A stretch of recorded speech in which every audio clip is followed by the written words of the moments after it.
aku yang keren-keren ini. Nah, jadi kali ini kayak kan udah pepatah kan, tak kenal maka tak sayang. Nah, jadi sebelum itu kita kenalan dulu nggak sih? Oke, dari aku dulu kali ya. Oke, kenalin guys, nama aku Silvi Dwi Permata. Aku biasa dipanggil Ivi.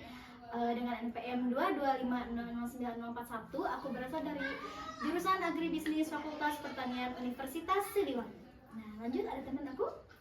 Boleh, perkenalkan, nama saya Muhammad Raffi Ramdhani dari Fakultas Pertanian jurusan Agribisnis dengan NPM 225009114. Oke, next. Lanjut. Oke, perkenalkan nama saya Aisyah Fitratul Umami dari jurusan Agribisnis dengan NPM 225009015. Oke, perkenalkan nama saya Kaisa Nazra Septiani dengan NPM 225009003 dari jurusan Agribisnis. Baik, perkenalkan nama saya Muhammad Rafi Azmi dengan NPM 225009126 dari jurusan Agribisnis angkatan 2022. Oke, jadi kita sekarang kan udah kenalin nih. Sebelum kita masuk ke isi podcastnya, kita tanya-tanya dulu nih sama teman-teman kita yang ada di sini. Kemarin kan habis libur lebaran. Nah, siapa yang mudik? Siapa yang mudik? Ayo, dikasih tim asli Tasik. Oh, asli Saya kebetulan Tasik. Enggak. Dua-duanya asli Tasik sama. Tiga-tiganya dong. Enggak sama orang tua maksudnya. Oh, Orang tua saya orang asli Tasik oh dua-duanya. gitu, oke. Oh, jadi ini tuh pribumi ketiganya. Tapi ada satu nih yang tidak bersuara. Aisyah Ya. orang mana? Padang. Oh, jadi jauh dong ya, Sumbar. Lumayan. Jadi kemarin mudik dong? Mudik. Oke, naik apa? Pesawat. Berapa jam? 1 jam 45 menit. Capek. Capek lah. Capek ya pasti. Tapi terbayarkan dong tentunya dengan terbayar. kebahagiaan bertemu sama itu, bertemu dengan keluarga, sanak ya. Oke. Tapi semuanya sehat kan? Alhamdulillah. Sehat selalu. Oke. Oke. Nih, karena mungkin teman-teman yang di rumah udah penasaran, kita di sini mau membahas apa sih? Nah, oke guys. Jadi langsung aja kali ya. Oh. Nah, jadi kali ini tuh kita mau ngebahas mengenai sebuah film dokumenter yang berjudul Tanah Moyangku, karya Watchdog Documentary yang menggambarkan konflik agraria yang telah berlangsung lama di Indonesia, teman-teman. Nah, dengan menyoroti dampaknya terhadap masyarakat adat dan petani lokal, film ini merupakan hasil kolaborasi antara Watchdog dan lembaga penelitian Belanda yaitu KITLV serta didasarkan pada penelitian yang diterbitkan dalam buku Kehampaan Hak oleh Profesor Ward Benskov dan Dr. Ahmad Daulhaq. Teman-teman tentu udah nonton dong semuanya ya? Sudah. Udah nonton filmnya ya? Nah, gimana nih kesan pertama teman-teman setelah nonton film Tanah Moyangku ini? Mau siapa dulu? Siapa nih? Mungkin dari saya ya gitu Boleh, untuk Raffi. kesan setelah menonton video Tanah Moyang di YouTube ini, mungkin perasaan itu kayak campur aduk gitu, terutama terharu kepada masyarakat sekitar atau masyarakat adat yang dimana itu kepemilikan lahan mereka itu kayak lebih sering diambil alih oleh perusahaan swasta gitu ataupun negara-negara pemerintahan terkait mungkin seperti itu. Oke. Menurut Keisha ada? Mungkin mengenai konflik ini sebenarnya sering terdengar ya kita semua juga, tapi setelah menonton video ini gitu makin merasa apa ya, prihatin gitu. Iya. Cukup terkejut juga bahwa konflik ini ternyata dari dulu sampai sekarang belum Masih selesai ada ya? gitu, masih ada dan terus terjadi. Sangat memprihatinkan sih. Betul. Gitu. Kalau dari saya sendiri sih melihat video yang berjudul Tanah Moyangku ini, rasanya campur aduk gitu. Ada sedihnya, ada menegangkan, dan juga ada terharunya gitu. Gimana? Betul kata Raffi gitu. Kalau dari sisi terharunya, saya sangat terharu gitu. Bagaimana masyarakat Indonesia, terutama masyarakat adat, mampu atau sangat ingin gitu dalam hatinya untuk memperjuangkan tanah tersebut, di mana tanah tersebut banyak dijajah, istilahnya dijajah oleh pemerintah gitu. Kan nenek moyang kita dahulu juga kan pernah berkata gitu, Iya.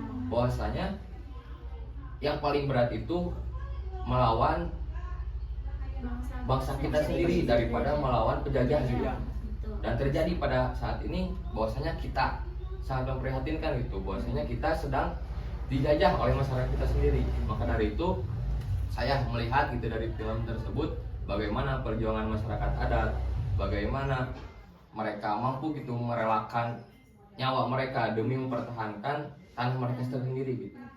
Jadi ini bisa membuka cakrawala kita gitu, bagaimana kita semestinya harus sadar gitu sekarang bahwasanya negara kita itu sedang dijajah oleh bangsa sendiri gitu. Betul, miris sekali. Miris sekali sekali. Oke, baik. Dari Aisyah. Kalau menurut saya tuh kesan pertamanya tuh ada marah dan terharunya. Terharunya karena melihat adat dan masyarakat dengan tanah leluhur itu penuh makna dan spiritualitas. Kalau marahnya karena melihat bagaimana hak-hak masyarakat itu mereka diabaikan gitu.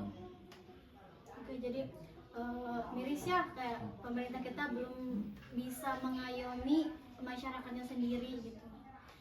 Nah, kalau misalkan menurut kalian pesan utama yang bisa kita ambil, teman-teman ambil gitu dari film Tanah Moyangku ini apa? Mungkin untuk pesan yang terdapat atau yang ingin disampaikan oleh pembuat video ini mungkin lebih ke gimana ya, lebih ke kebijakannya sih gitu, terutama pada pemerintah gitu. Kalau menyangkut tanah kan identiknya pasti kayak rebutan-rebutan gitulah, terutama jika dilihat dari video ini kayak bunuh-bunuhan gitu, ada yang tembak-tembakan gitu. Nah mungkin si pembuat video ini ingin menyadarkan gitu bahwasanya dengan perebutan tanah ini dapat menimbulkan konflik gitu, terutama konflik yang besar. Maka dari itu mungkin si pembuat video ini kedepannya itu pemerintah berharap membuat kebijakan-kebijakan yang seharusnya selaras gitu dengan masyarakat. Betul sekali, setuju. Oke, dari Cikesha ada nih. Ya, pesan yang aku tangkap sih yang menurut aku ini yang paling utama gitu ya, perjuangan masyarakat sih, perjuangan petani di sana. Di mana ada salah satu sumber yang ditanyakan siapa ya, James Watt gitu, yang udah dipenjara karena terkait hal serupa juga, tapi dia masih mau mendukung desa lainnya untuk mempertahankan, untuk berjuang mengenai tentang tanah ini gitu. Padahal kan mungkin bisa aja tidak ikut lagi atau gimana, tapi tetap meskipun baru keluar dari penjara mau lagi gitu. Berjuang. Perjuangan berarti ya. Oke, dari sisi kanan? Kalau dari saya, pesan saya terusus gitu, pesannya bagi pemerintah nih yang membuat kebijakan tersendiri, bagaimana pemerintah itu berperan penting gitu dalam memutuskan kebijakan. Jadi bagi pemerintah gitu, ayolah gitu membuat kebijakan yang lebih bijak lagi gitu. Betul. Jangan sampai yang merugikan masyarakat itu sendiri. Betul. Kalau menurut saya pesan utamanya itu bahwa tanah bukan sekedar benda mati ya, atau aset ekonomi, adalah identitas, sejarah atau jiwa masyarakat adat. Nah, ya, film ini juga mengingat bahwa ada sistem hukumnya dan kebijakan negara masih lemah dalam melindungi masyarakatnya. Jadi pesannya mungkin ya dari keseluruhan, kebijakan negara atau kebijakan pemerintahan yang seharusnya atau selaras gitu dengan apa yang dibutuhkan oleh masyarakat gitu. Nah, dan juga tentunya perjuangan masyarakat yang patut kita apresiasi untuk mempertahankan tanahnya gitu. Oke. Nah, lalu nih ada nih bagian mana nih yang paling ngena gitu atau bikin kalian mikir keras gitu? Wah, banyak sih. Oke. Banyak. Kalau yang buat paling ngena atau mikir keras itu kayak yang itu tadi gitu yang sudah saya katakan, yang kayak antara instansi polisi dengan masyarakat sekitar kayak tembak-tembakan gitu, mikir kerasnya gitu. Kenapa sih gitu harus terjadi seperti itu gitu? Soalnya kan ya kayak sesama warga negara Indonesia gitu harus saling begitu gitu. Terus Begitu. juga sekarang tuh kayak aparat tuh bukannya melindungi Nah, malah iya itu yang paling Iya kan, penting. Malah mendukung iya. si perusahaan-perusahaan merugikan. ya dan juga malah menyakiti masyarakat, Betul. bukannya melindungi gitu, seperti itu ya kan, miris sekali memang. Lanjut. Kalau menurut saya mungkin sebenarnya banyak, tapi kalau dipilih satu itu pada saat demo mungkin ya. Kan yang demo itu tidak hanya laki-laki saja ya, perempuan juga ada yang ikut, dan dimana ibu-ibu juga otomatis bawa anak-anaknya. Betul. Nah, jadi kayak miris aja, apalagi saat berujung ke tindak kriminal, baku tembak segala macam, anak-anak pada nangis, pada disuruh keluar, dipulangkan, dan Histeris. ya pada nangis. Terus habis itu juga setelah mungkin suami mungkin di penjara ya, terus miris aja ngeliat mungkin ibunya jadi harus tanggung jawab untuk mencari pekerjaan gitu untuk menafkahi keluarganya karena suaminya ya di penjara. Itu sih mungkin dari yang lain. Kalau dari saya ya, untuk pesan yang paling mengenanya gitu di film ini, saya melihat ada suatu daerah yang dimana lahannya tersebut dirampas oleh pihak swasta dan dijadikan menjadi lahan sawit gitu. Dimana lahan sawit tersebut kan dikenal dengan minyak ya, dengan minyaknya. Nah, warga di sana saya melihat dan langsung gitu dari warganya tersebut, bahwasanya mereka juga menggoreng minyak dengan minyak bekas gitu, minyak bekas dari perusahaan tersebut, yang dimana minyak tersebut sudah menghitam gitu, Tuh, tidak layak. tidak layak, sebenarnya. cuma bisa satu kali pakai lah gitu. Padahal di daerah mereka itu komoditasnya kelapa sawit Iya, maksudnya harusnya Itu miris memperoleh sekali. minyak yang bersih gitu. Betul. Ini malah memperoleh minyak yang kotor. Itu dari saya sih. Oke. Kalau menurut saya sih yang bikin menangnya itu apa ya, bahwa mereka itu dianggap ilegal di tanah yang mereka tinggali turun temurun. Nah, hanya karena tidak punya sertifikat ataupun karena tanah itu masuk ke dalam kawasan negara mereka gitu. Nah, kita sudah menyinggung bagian-bagian yang bikin teman-teman tuh mikir keras gitu, kayak paling ngena gitu. Nah, sekarang kalau misalkan pendapat teman-teman yang aku pengen tahu soal masih digunakannya hukum kolonial gitu seperti domain itu, fair clearing gitu dalam konflik tanah itu, gimana pendapat teman-teman? Sebenarnya mungkin udah disinggung ya di video itu gitu, tentang siapa ya yang dari Belanda itu, yang sama sejarawan ya di situ kalau nggak salah saya dengar sejarawan itu bilang bahwa kebijakan domain fair clearing ini beban yang ditinggalkan dari masa kolonial kepada negara kita Indonesia mengenai konflik agraria ini yang terus berkelanjutan gitu, dimana menurut saya mungkin setelah masa Indonesia merdeka mungkin seharusnya kebijakan ini direformasi mungkin ya, bahwa disesuaikan lagi mungkin kebijakannya dengan keadaan dan tentunya dengan bagaimana kebutuhan masyarakat petani di sana gitu sih. Oke. Kang Raffi, Mungkin kalau pendapat dari saya gitu ya mengenai hukum kolonial domain fair clearing ini, ya betul gitu yang sudah saya sampaikan tadi gitu, bahwasanya ini merupakan salah satu kebijakan warisan Belanda yang kayak lebih banyak dampak negatifnya gitu, dibanding dampak negatif dia warisan buruk gitu. Soalnya kan ya lebih gimana ya, lebih banyak yang merugikannya gitu dibanding dampak positifnya gitu. Mungkin untuk kedepannya ya pemerintah terkait gitu merubah atau mereformasi gitu terkait kebijakan-kebijakan yang dibutuhkan, terutama yang dibutuhkan oleh masyarakat setempat untuk menghindari konflik-konflik ataupun ya kayak yang di video gitulah gitu, untuk meminimalisir. Jadi seperti itu kalau harapan dari saya. Kan film ini tuh menampilkan kriminalisasi ya, ngeri sekali. Nah, terhadap warga lokal gitu. Kalau misalkan menurut teman-teman kenapa gitu hal ini tuh bisa terus terjadi?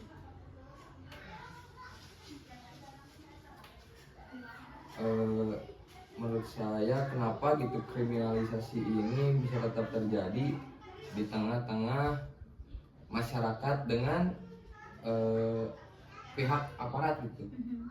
Menurut saya dikarenakan gitu pihak aparat terlalu memposisikan diri kepada pemerintah gitu, di mana mereka tidak menyadari bahwasanya mereka itu seharusnya itu mengayomi masyarakat yang membutuhkan keamanan mereka. Jadi menurut saya sih dari segi pemerintah keamanannya tidak selaras gitu dengan masyarakat tersebut gitu. Tidak menyadari dan tidak memahami gitu apa yang seharusnya mereka lakukan dan mereka kerjakan. Berat Betul. kepemimpinan ya, betul. Kalau menurut saya kriminalisasi terhadap warga lokal terus terjadi karena adanya ketimpangan kekuasaan antara masyarakat adat dan institusi negara atau perusahaan. Terus masyarakat adat juga sering tidak memiliki dokumen legal atau sertifikat tanah. Nah, jadi kan tadi kan kita udah nonton di filmnya nih. Nah, kalau misalkan di daerah teman-teman pernah dengar gak kasus serupa mengenai konflik agraria ini? Di Tasik tentang konflik agraria. Kalau dari saya ya melihat gitu dari nggak jauh-jauh lah lingkupannya desa saya sendiri gitu, melihat bahwasanya pada saat saya terjun langsung gitu ke lapangan, saya menanya kepada petani masalah apa yang terjadi gitu di desa saya tersendiri, bahwasanya mereka juga sama berkonflik, cuman dengan mereka sendiri gitu. Konfliknya dengan Poktan. Bahwasanya kebijakan Poktan tersebut sangat merugikan gitu petani di sana. Di sana bahwasanya traktor yang menjadi alat untuk bertani malah dijual gitu sama Poktan tersebut. Jadi mereka tidak ada alasan itu. Tidak ada alasan, dan juga mereka ingin menyuarakan haknya, mereka tidak memiliki energi gitu di sana. Karena emang sudah pada berumur gitu petani-petani di sana. Jadi mereka juga tidak bisa berbuat apa-apa seperti itu. Lalu tidak ada yang dilakukan lagi? Tidak ada. Dan juga saya mengkhawatirkan menyayangkan gitu anak-anak muda di sana tidak bergerak gitu untuk menyelesaikan hal tersebut. Kurang peduli. Inilah pentingnya regenerasi petani muda nasi. Kalau misalkan dari Rapi sendiri, apakah ada keinginan gitu untuk membantu petani? Kalau saya sendiri sih sangat ingin gitu. Yang pertama saya ingin menyadarkan dulu para pemudanya gitu bahwasanya siapa lagi gitu yang akan meneruskan estafet petani di sana gitu selain anak-anak muda yang ada di ruang lingkup sana. Untuk tahap awal sih seperti itu rencananya. Semoga terwujud ya untuk membantu menyuarakan suara para petani yang memang tidak berdaya. Tidak didengar juga. Kalau dari yang lain ada? Kalau saya sih karena gimana ya, hanya selewat gitu, tahu tentang konflik ini, gak tahu secara mendetail kasusnya gitu. Jadi tidak terlalu tahu lah ya. Nanti kalau Rabi atau Aisyah ada? Kalau saya juga sama, mungkin belum pernah mendengar lah gitu, terutama di daerah sekitar gitu. Mungkin kalau dilihat dari berita-berita itu banyak gitu. Mungkin dari berita. Tapi kalau untuk daerah sendiri mah belum pernah mendengar. Sama, saya juga belum pernah mendengar tentang konflik agraria di sekitar. ya. Nah, lalu apa yang kalian pikirkan gitu tentang keterlibatan perusahaan besar dalam perampasan tanah gitu? Balik lagi ke film yang tadi.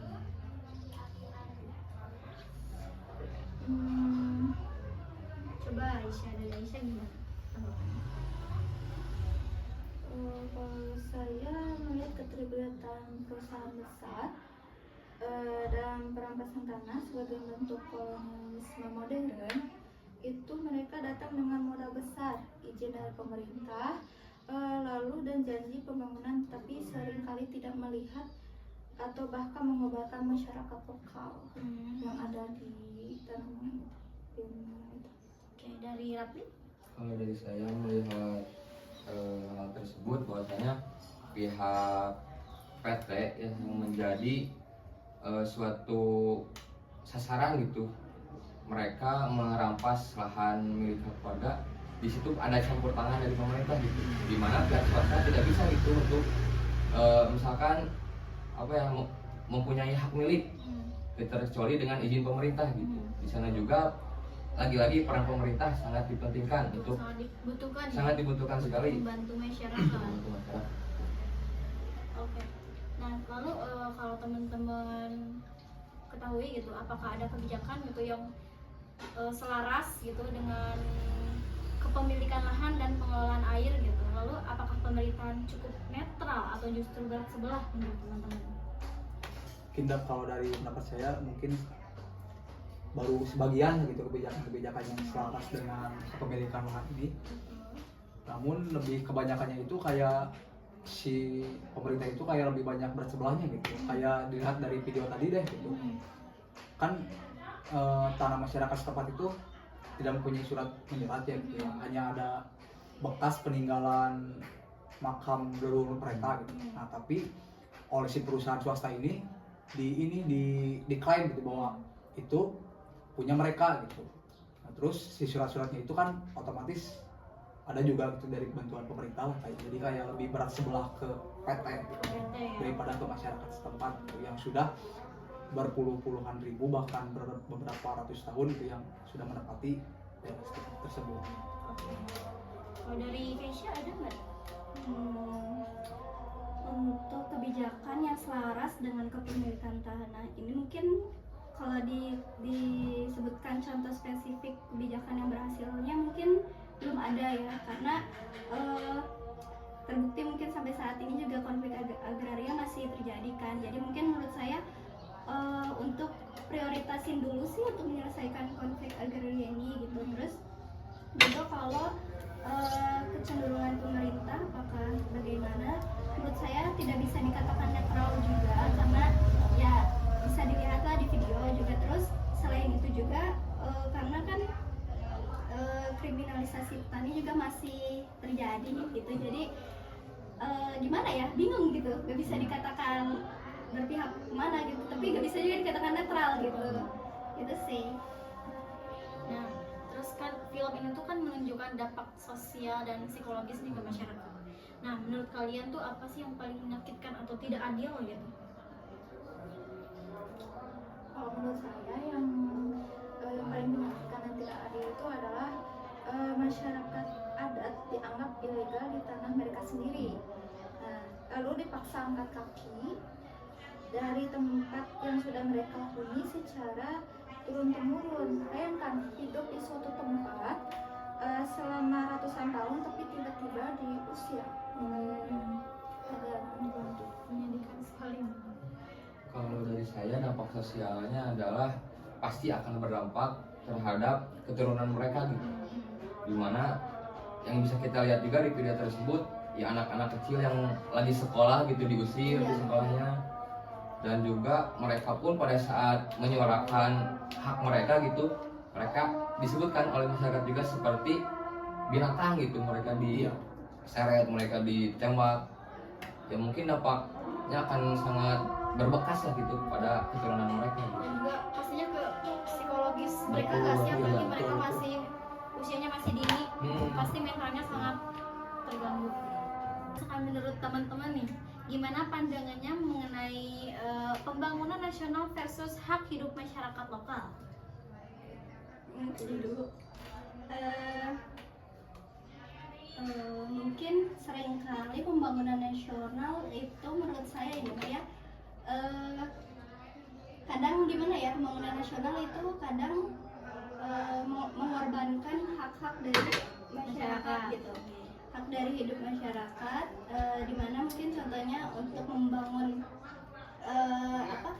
kelapa sawit ini, dimana masyarakat adat di situ kan tergusur ya, tergusur gitu dari situ. Terus juga selain itu juga mungkin yang sekarang lagi digaungkan juga lagi mengenai food estate ya, dimana membuka lahan baru kan, dimana di situ juga kan ada masyarakat. Dan menurut saya mungkin seharusnya sebelum melakukan program atau sesuatu untuk pembangunan nasional mungkin bisa lebih diskusi dulu atau gimana gitu untuk bisa mencari jalan tengah, jadi gak ada sebelah pihak yang merasa dirugikan gitu, untuk dengan masyarakat di sekitarnya juga gitu. Mungkin untuk pandangan dari saya gitu mengenai soal pembangunan nasional dan hak hidup masyarakat kota ini, mungkin jika dilihat dari pembangunan nasional ini, mungkin si pemerintah bertujuan baik gitu ya, terutama untuk meningkatkan perekonomian gitu. Namun di dalam pada saat masuk ke dalam prosesnya itu kayak seperti yang telah dikemukakan oleh Keisa gitu, terutama di komoditas sawit gitu, kebanyakan ini pemerintah ini kayak ngebabat lahan gitu, ngebabat lahan bahkan dalam ribuan hektar gitu. Terutama mungkin ada juga lahan masyarakat yang kena babat gitu. Mungkin gitu kalau pandangan saya, Pak. Nah, setelah nonton ya, teman-teman merasa kita sebagai warga biasa gitu punya peran nggak dalam isu ini? Bisa banget sih punya. Pasti punya peran. Apalagi kan kita di mana pasti setiap orang punya media sosial ya. Jadi kita bisa mungkin dari hal kecil untuk meningkatkan kesadaran kita sendiri ataupun yang di sekitar kita juga gitu, orang-orang di sekitar kita, dengan menyebarkan informasi. Jadi bahwa semua orang tahu, aware dengan ini, mungkin dengan begitu bisa menyuarakan pendapat, bisa lebih diselesaikan gitu konflik ini.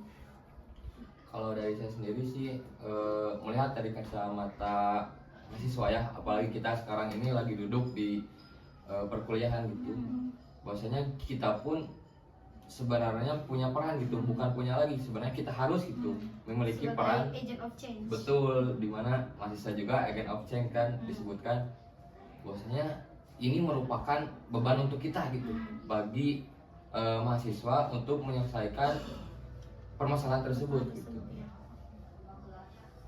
Coba Aisyah dan Mungkin kalau dari saya menyambungkan dengan Rafli gitu ya, kita kan masih ya mahasiswa gitu, yang dimana mahasiswa itu kan lebih menyuarakan gitu, terutama untuk mengatasi permasalahan masyarakat gitu, yang seharusnya kita itu harus kayak gimana ya, Ikut andil gitu. ya ikut andil dalam aware ya. ya mengatasi permasalahan tersebut gitu. Mungkin salah satunya bisa lewat media sosial ataupun ya gimana lah gitu. Menurut saya, meskipun kita bukan manajemen masyarakat adat atau petani, kita tetap terhubung dengan isu agraria ini, karena apa yang kita konsumsi, beli dan dukung terhubung dengan secara tidak langsung berpengaruh pada keberlangsungan lahan dan masyarakat di baliknya. Terakhir nih, pertanyaan terakhir dari aku. Nah, apa yang bisa kita lakukan meskipun itu kecil untuk ikut peduli gitu mengenai konflik agrarian ini? Boleh semuanya atau boleh perwakilan? Boleh. Mungkin kalau dari saya ya yang seperti saya tadi sebutkan gitu, bisa menyuarakannya itu lewat media sosial gitu, kayak kampanye ataupun ya edukasi yang baik lah gitu, menyebarkan informasi yang baik gitu, untuk mengatasi permasalahan konflik agraria ini gitu. Kalau pendapat dari saya. Oke, dari Keisha ada? Sama kayak yang dari Raffi, tapi mungkin bisa juga konsumsi bijak juga mungkin ya. Jadi kita tahu nih perusahaan mana nih yang berkonflik agraria ini, mungkin kita bisa dengan memilah konsumsi sesuatunya tidak dari perusahaan tersebut, misalkan. Dari Aisyah ada? Dari Raffi ada? Atau sudah cukup terwakilkan? Kalau dari saya ada pesan dari saya bagi seluruh masyarakat Indonesia, terutama bagi pemerintah gitu. Ayolah kita timbulkan lagi kesadaran bahwasanya negara kita ini negara yang kaya gitu, negara di mana ciri khasnya itu negara agraris gitu. Jangan sampai negara kita sendiri miskin oleh negara kita gitu, seperti itu. Jangan sampai kita malah berperang dengan bangsa kita sendiri. Iya, betul, betul. Oke, jadi teman-teman, film yang berjudul Tanah Moyangku ini mencerminkan ironi bahwa tanah warisan nenek moyang yang seharusnya dilindungi justru dirampas atas nama pembangunan. Jadi film ini tuh mengajak kita semua selaku penonton ya untuk merenungkan pentingnya keadilan agraria dan perlindungan terhadap hak-hak masyarakat. Oke, jadi teman-teman mungkin cukup sekian dulu ya podcast Mas dari kita. Nanti kita bakal kembali lagi dengan podcast yang lain. Oke, ditunggu. Terima kasih sudah menonton. Bye bye.